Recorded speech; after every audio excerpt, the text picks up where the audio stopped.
Nigeria about corruption. We've been on this campaign against corruption for a few weeks now, and it continues today because corruption, as you would know, diverts resources where they're most needed into private hands. Just a moment ago, we were talking about democracy, right? Okay. Corruption also denies the citizenry the right to access basic services whilst it's stifling economic and social development and ultimately contributing to violations of human rights. And it remains a significant impediment to Nigeria's growth and development and citizens' access to basic public services such as affordable healthcare, quality education, clean water, and regular uninterrupted electricity supply. Some commentators even said that corruption has become worse or taking a different form, suggesting it has become a crime against humanity. In extreme cases, corruption has fueled conflicts, political instability, while compromising state authority and legitimacy. Corruption remains the largest impediment to social and economic development in Nigeria, and that is why SERAP, the Social Economic and Accountability Project, is embarking on this campaign to engage and empower Nigerians to be able to make demands on their political office holders using the Freedom of Information Act, research and publications, current and transparency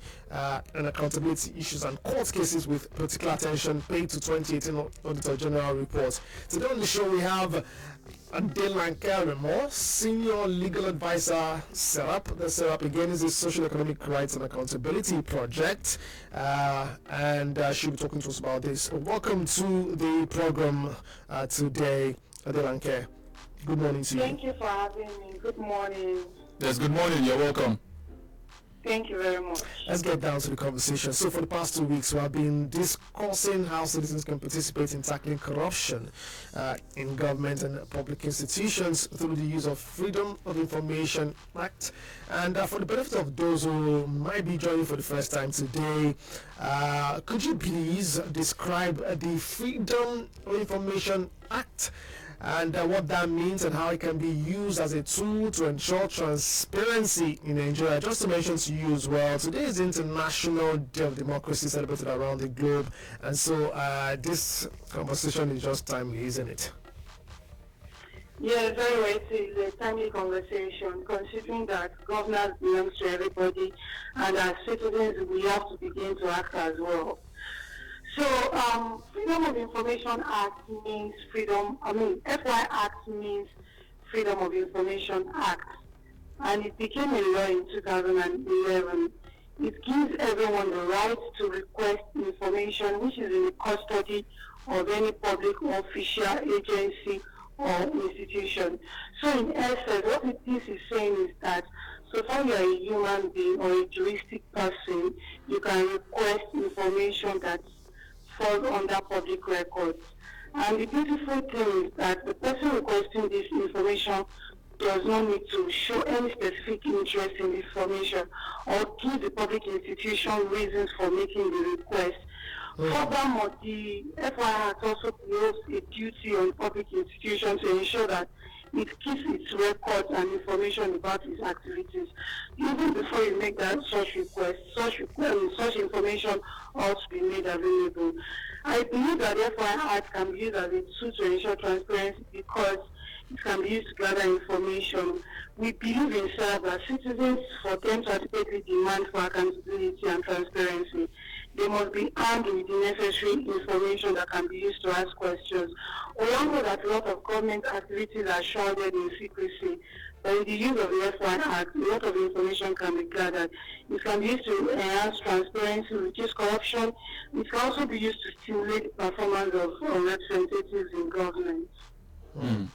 You have just told us that the FOI Act, the FOI, that's Freedom of Information Act, can be used to get information from any government agency, any government institution, right? But sometimes some people might want to ask, do I need to even pay any money? Does it involve payment of any money to get that information? Do I need to pay anybody? Maybe I want to get an information, I want to get details from, say I go to the police station now, under the Freedom of Information Act. Let's be very practical here. And I ask, I need a detail of everyone who has been arrested and booked in the station since January. Do I need to pay for that? You are not required to make payment except charges for making copies available to you. That is to duplicate the documents and make it transcribed when necessary. But most times they don't even ask for money. We've written a lot of FOI requests in SERAP, and none of the organization, the public institution has ever asked us for money. But in fact, if they are going to be asking you for money, it is just to make copies available for you, and it is going to be standard charges for that and not anything beyond that. So if they make photocopy for like 15 naira or 100 naira per copy, that's what you are going to be charged. You will not be charged 1,000 naira per page. Yes. So that's the standard charges. Yes. All right, and then as well, that's just one example. Well, for the benefit of the listener and Nigerians who would be the beneficiaries of this conversation the most, right? What type of records or information can be requested for with the Freedom of Information Act?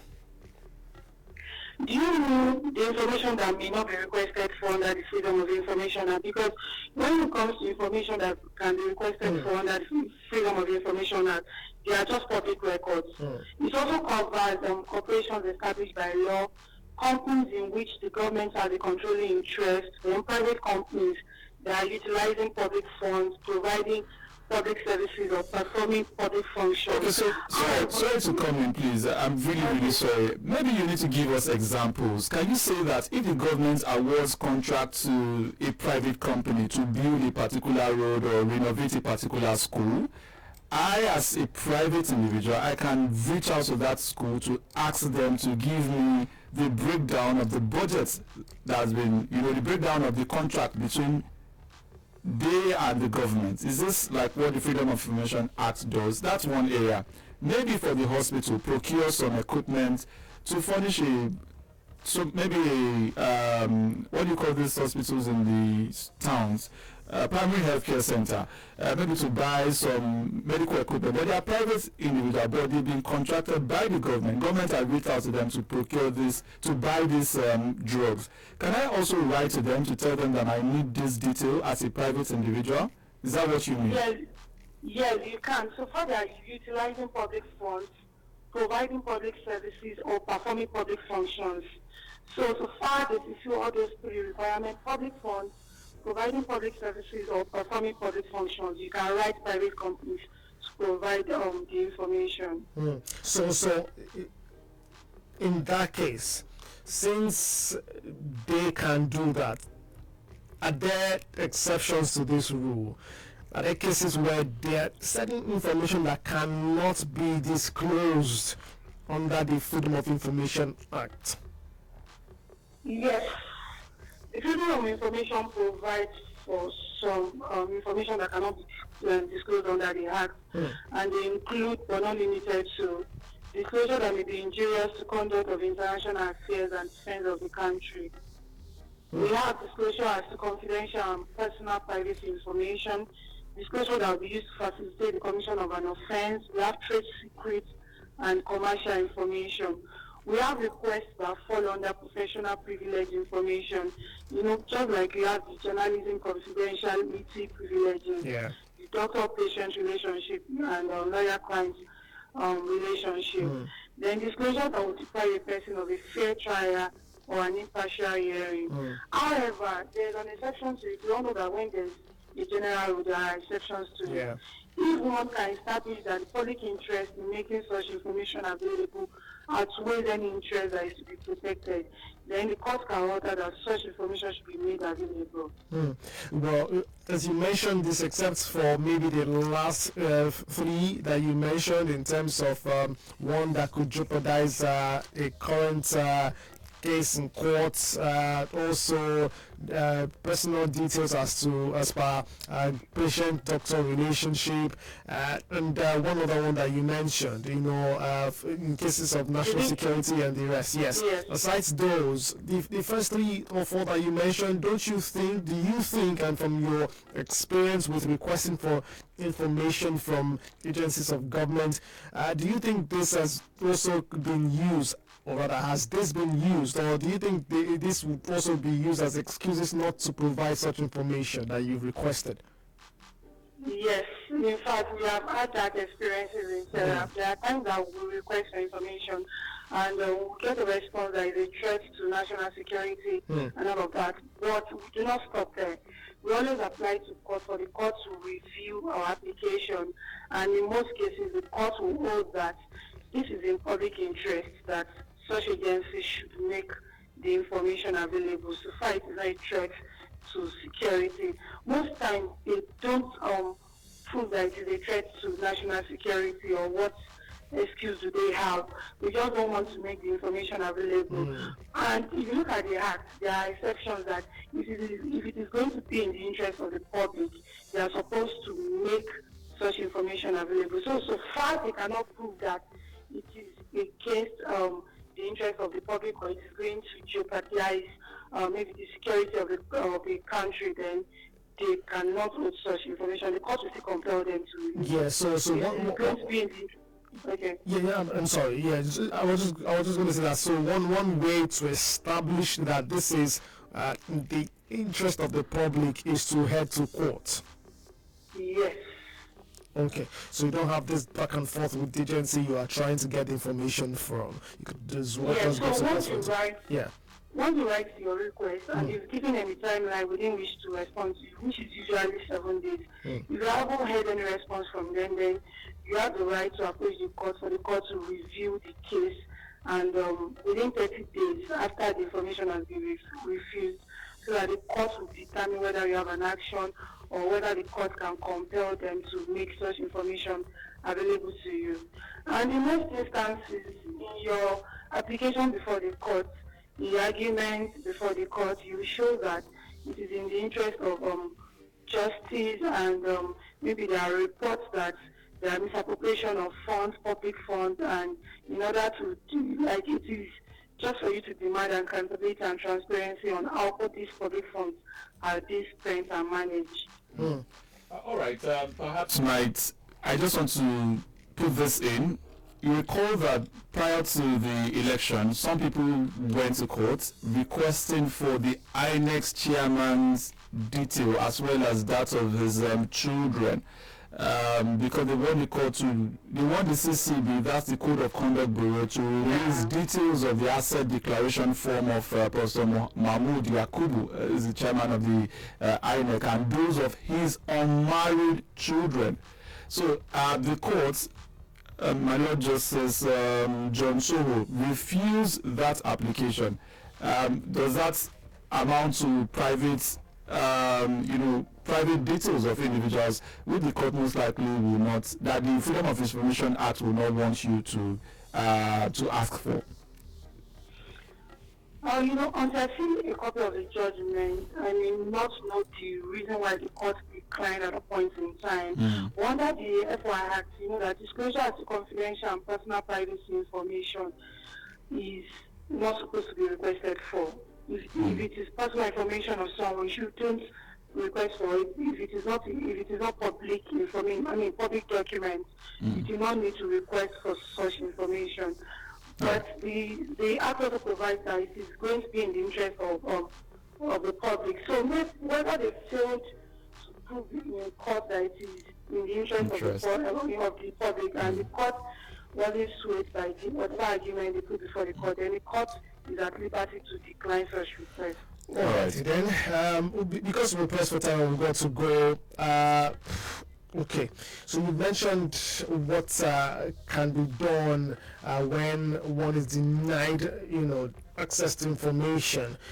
Can you also very quickly mention strategies that can be used apart from, the Freedom of Information Act by citizens to participate in governance and take active part in tackling corruption in the country, aside, requesting, demanding information from government agencies as to what is being done with these funds, or, certain information? What other things can one do?